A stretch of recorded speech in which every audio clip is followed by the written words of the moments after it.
नमस्कार साथियों,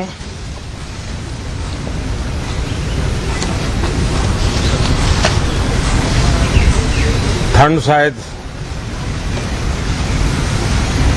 विलंब से चल रही है और बहुत धीमी गति से ठंड आ रही है, लेकिन राजनीतिक गर्मी बड़ी तेजी से बढ़ रही है।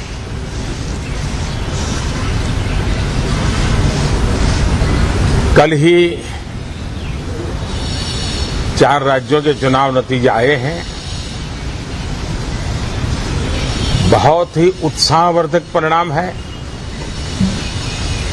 ये उनके लिए उत्साहवर्धक है जो देश के सामान्य मानवी के कल्याण के लिए कमिटेड है, जो देश के उज्जवल भविष्य के लिए समर्पित है, विशेषकर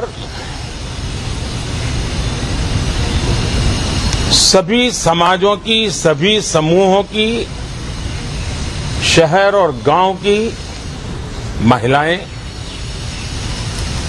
सभी समाज के, सभी समूह के, गांव और शहर के युवा, हर समुदाय के, समाज के किसान और मेरे देश के गरीब, ये 4 ऐसी महत्वपूर्ण जातियां हैं जिनका एम्पावरमेंट,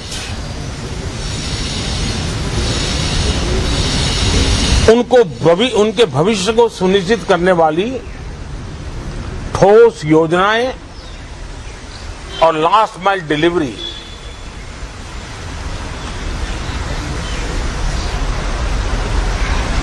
इन उसूलों को लेकर के जो चलते हैं उन्हें भरपूर समर्थन मिलता है। और जब गुड गवर्नेंस होता है,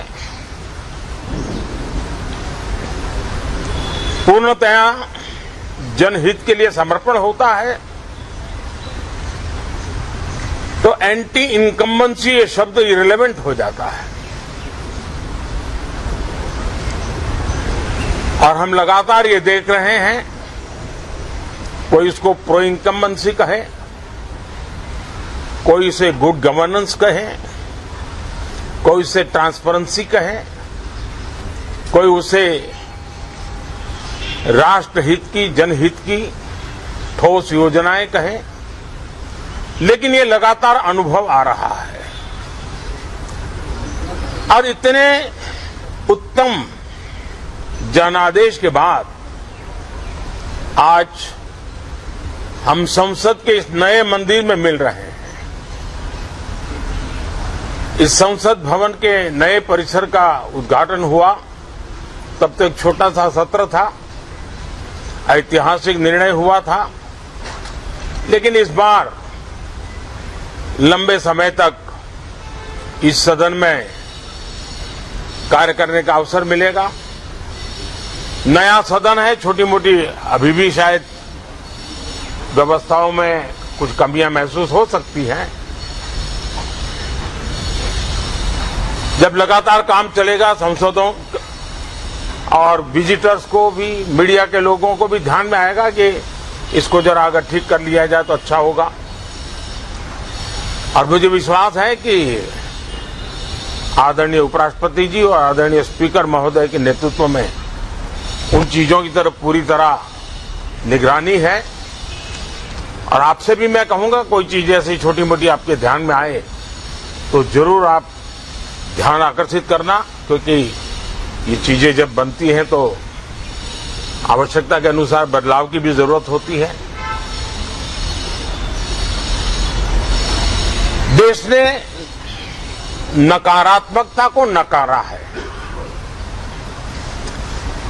मैं लगातार सत्र के प्रारंभ में विपक्ष के साथियों के साथ हमारा विचार विमर्श होता है, हमारी मेन टीम उनसे चर्चा करती है। मिलकर के भी सबके सहयोग के लिए हम हमेशा प्रार्थना करते हैं, आग्रह करते हैं। इस बार भी इस प्रकार की सारी प्रक्रियाएं कर ली गई हैं और आपके माध्यम से भी मैं सार्वजनिक रूप से हमेशा हमारे सभी सांसदों से आग्रह करता हूं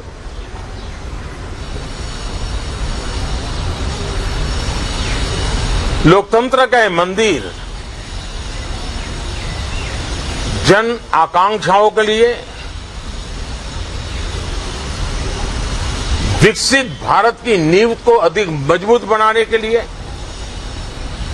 बहुत महत्वपूर्ण मंच है। मैं सभी माननीय सांसदों से आग्रह कर रहा हूं कि वो ज्यादा से ज्यादा तैयारी करके आएं। सदन में जो भी बिल रखे जाए उस पर गहन चर्चा हो,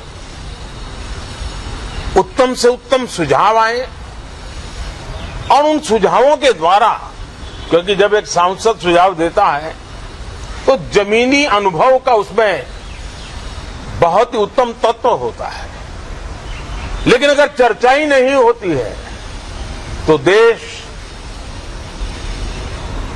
उससे मिस करता है उन चीजों को। और इसलिए मैं फिर से आग्रह करता हूं और अगर मैं वर्तमान चुनाव नतीजों के आधार पर कहूं तो जो विपक्ष में बैठे हुए साथी हैं ये उनके लिए गोल्डन अपॉर्चुनिटी है। इस सत्र में पराजय का गुस्सा निकालने की योजना बनाने के बजाय इस पराजय में से सीख करके पिछले 9 साल से चलाई गई नकारात्मकता की प्रवृत्ति को छोड़ करके इस सत्र में अगर सकारात्मकता के साथ आगे बढ़ेंगे तो देश उनके तरफ देखने का दृष्टिकोण बदलेगा, उनके लिए एक नया द्वार खुल सकता है।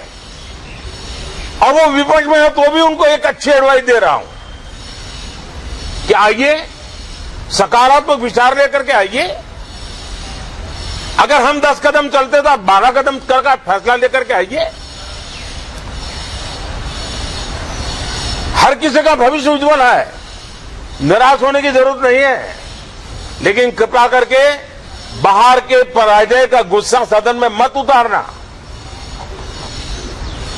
हताशा निराशा होगी, आपके साथियों को आपका दम दिखाने के लिए कुछ न कुछ करना भी पड़ेगा, लेकिन कम से कम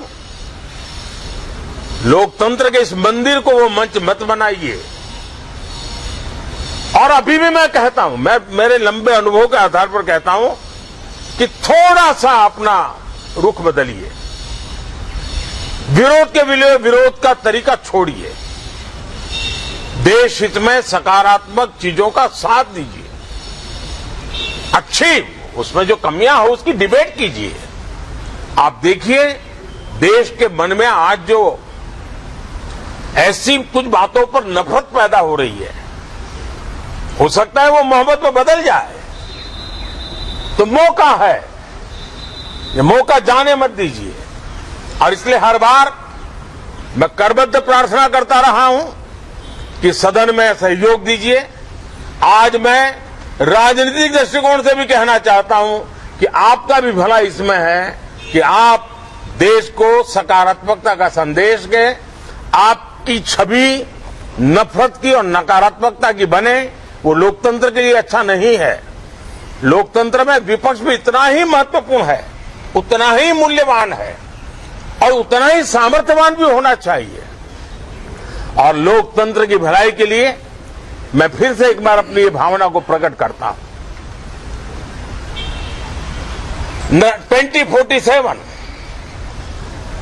अब देश विकसित होने के लक्ष्य में लंबा इंतजार करना नहीं चाहता है। समाज के हर वर्ग में यह भाव पैदा हुआ है कि बस आगे बढ़ना है। इस भावना को हमारे सभी माननीय सांसद आदर करते हुए सदन को उस मजबूती से आगे बढ़ाएं, यही मेरी उनसे प्रार्थना है। आप सबको भी साथियों मेरी बहुत बहुत शुभकामनाएं हैं। बहुत बहुत धन्यवाद।